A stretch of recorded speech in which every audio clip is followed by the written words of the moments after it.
Ada pasukan Amerika yang sedang siaga di Australia menunggu pecah konflik di Papua.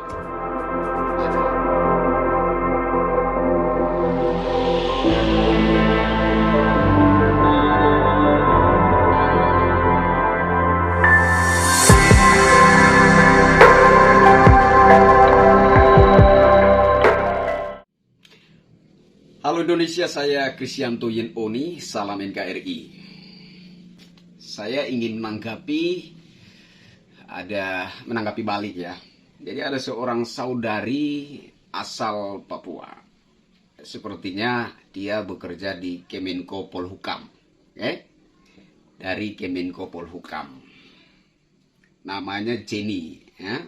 Mudah-mudahan itu bukan nama samaran, mudah-mudahan itu adalah nama aslinya. Di TikTok ya, menanggapi statement saya,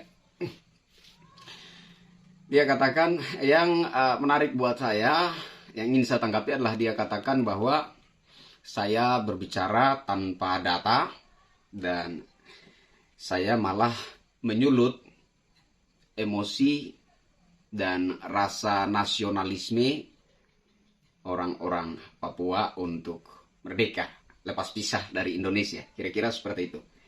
Yang menarik buat saya adalah dia katakan saya bicara tanpa data. Begini, saudari ini kan dari Kemenko Polhukam. Ya, saya nggak tahu apakah saudari bekerja di Kemenko Polhukam ataukah hanya sekedar menjadikan Kemenko Polhukam itu sebagai background foto ya. Tapi kalau saudari ini bekerja di Kemenko Polhukam, menurut saya semestinya saudari lebih menguasai data, ya kan? Kalau Anda meminta saya untuk berbicara menggunakan data atau menampilkan data ketika saya berbicara, saya pikir itu lebih masuk akal gitu. Tapi kalau Anda katakan saya berbicara tanpa data atau tidak sesuai dengan data-data yang valid, maka saya bingung kalau seandainya Anda bekerja di Kemenko Polhukam gitu ya. Karena terkait wacana Papua Merdeka, wacana Barat untuk memecah belah kedaulatan NKRI ini menjadi keping-keping, menjadi pecahan-pecahan negara, menjadi negara-negara kecil, semestinya Anda lebih menguasai data itu. Ya kan? Jadi ketika saya bicara tentang kajian yang dilakukan oleh Barat, bagaimana caranya untuk membuat NKRI ini terpecah-pecah menjadi 5 atau 8 atau belasan negara-negara kecil, itu bukan tanpa data. Ada datanya, cari. Ya, cari datanya. Dan ada pasukan Amerika yang sedang siaga di Australia menunggu pecah konflik di Papua. Ada, cari datanya ya. Jadi kalau saudari meminta saya untuk menyertakan link data ketika saya berbicara, saya pikir itu baru masuk akal. Tapi kalau Anda katakan bahwa saya bicara tanpa data yang valid, apalagi kalau Anda adalah seseorang yang bekerja di Kemenko Polhukam, ini menjadi tanda tanya buat saya. Masa sih seseorang yang bekerja di Kemenko Polhukam tidak tahu terkait data-data tentang rencana Barat memecah belah NKRI ini menjadi keping-keping, menjadi 5, 8 atau sampai belasan negara-negara kecil. Masa Anda nggak tahu tentang itu? Masa Anda nggak tahu intervensi asing, intervensi Barat ke Indonesia, terkhususnya terkait Papua? Masa Anda nggak tahu? Semestinya Anda lebih menguasai itu. Maksud saya begini, kalau Anda ingin menyanggah pernyataan saya atau memberi masukan buat saya supaya saya sedikit mengerem, atau saya sebaiknya diam saja demi kebaikan bersama. Kalau Anda menyarankan seperti itu, semestinya Anda juga membangun narasi yang berimbang gitu ya. Dan tidak kemudian mengatakan bahwa saya bicara tanpa data yang valid. saya berbicara lepas seperti ini, tetapi saya mengerti gitu. Informasi-informasi bagaimana intervensi asing untuk Indonesia, terkhususnya Papua.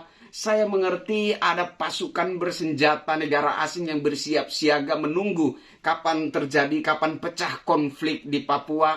Saya mengerti bagaimana negara-negara barat melakukan pengkajian setiap hari untuk menyoroti persoalan pelanggaran HAM di negara kita, sementara kasus pelanggaran HAM di negara mereka lebih banyak dan lebih besar. Saya bicara bukan tanpa data. Dan Anda sebagai orang yang bekerja di Kemenko Polhukam, semestinya Anda lebih paham tentang itu. Bahwa memang saya tidak menunjukkan sumber-sumber datanya, sumber-sumber informasinya. Tapi itu ada. Ada. Nggak asal bicara saya. Nah, kenapa saya bicara terkait kedaulatan? Saya tidak bicara tentang persoalan rumah tangga orang, persoalan pribadi orang. Saya berbicara tentang kedaulatan bangsa yang mesti sama-sama kita jaga dengan penuh kesadaran. Jadi apa yang saya bicarakan, semua yang saya bicarakan terkait kedaulatan bangsa, kebetulan saat ini pergolakannya itu terjadinya di Papua. Kebetulan yang sedang terjadi saat ini, pergolakan yang sedang terjadi saat ini itu di Papua. Tapi substansi yang saya bicarakan adalah kedaulatan bangsa. Bukan soal urusan pribadi OPM. Bukan urusan pribadi kelompok atau pihak tertentu. Bukan. Saya bicara tentang kedaulatan bangsa.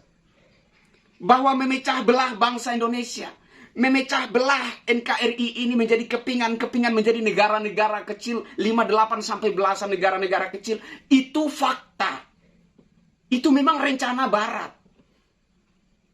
Ada datanya, ada. Kalau saya salah, koreksi. Tapi saya tahu data itu ada.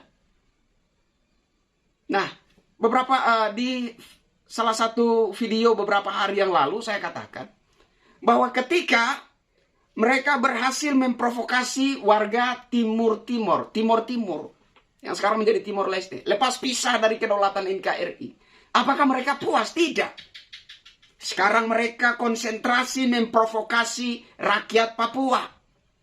Apabila Papua lepas pisah dari kedaulatan NKRI, apakah mereka akan puas? Tidak, belum. Mungkin selanjutnya mereka akan memprovokasi rakyat Aceh untuk memberontak dan minta lepas pisah dari kedaulatan NKRI. Dan apabila mereka berhasil memprovokasi rakyat Aceh dan berhasil melepas pisahkan Aceh dari kedaulatan NKRI, apakah mereka akan puas? Tidak. Tidak. Mungkin selanjutnya mereka akan memprovokasi rakyat Maluku. Dan kemudian Kalimantan mungkin. Kemudian NTT mungkin. Target mereka, Negara Kesatuan Republik Indonesia yang terdiri dari ribuan pulau ini, yang berbeda-beda suku, ras, agama, dan golongannya, tetapi satu dalam kesatuan NKRI ini, mereka harus pecah-pecahkan. Melepas pisahkan satu demi satu dari induk NKRI. Baru mereka bisa lebih mudah untuk mengeruk segala kekayaan alam tanah air ini. Karena ketika negara ini bersatu dengan ribuan pulaunya, dengan daerah-daerahnya, yang kaya raya dengan hasil buminya, masih kuat. Tidak mudah untuk digoyahkan. Tapi ketika mereka dengan berbagai cara dan daya upaya menggoyahkan, mengoyak, memecah-mecah, melepas pisahkan satu demi satu dari induk NKRI, baru mereka akan lebih mudah untuk mengeruk kekayaan alamnya. itu adalah tujuan atau hasil akhir daripada rencana memecah belah NKRI ini. Jadi kalau tidak ada anak bangsa yang berani berbicara, tidak ada anak bangsa yang berani bersuara, memberi support terhadap TNI Polri agar semangat dalam memperjuangkan keutuhan NKRI ini, lantas kita akan pasrah dan diam melihat negara kita sementara melangkah pasti menuju perpecahan dan kehancuran. Apakah itu yang kita mau? Apakah itu yang kita nanti-nantikan? Apakah itu yang harus kita terima sebagai nasib kita sebagai bangsa Indonesia? Kalau kita mau negara ini tetap utuh dan damai, tidak peduli siapapun Anda, mari kita bicara tentang kedaulatan NKRI. Bukan terkait urusan pribadi kelompok tertentu, melainkan demi persatuan dan kesatuan bangsa, demi keutuhan NKRI. Bagaimana supaya bangsa ini tetap utuh, tetap bersatu, tetap kuat, agar tidak mudah diganggu dan digoyahkan oleh kepentingan asing. Saya kira itu adalah inti daripada tujuan saya bersuara. Bukan ikut campur urusan pribadi orang, tapi penting bagi kita menjaga kedaulatan NKRI ini, meskipun hanya lewat orasi. Menunjukkan kepada dunia internasional bahwa kita cinta NKRI dan kita tidak rela, kita tidak ridho Negara Kesatuan Republik Indonesia yang kita cintai ini kemudian dipecah-pecahkan dan dilepas pisahkan dari induk Ibu Pertiwi. Itu adalah konsentrasi, fokus, tujuan dalam orasi-orasi saya. Kalau Anda cinta NKRI, jangan diam. Bersuaralah demi keutuhan NKRI. Bravo!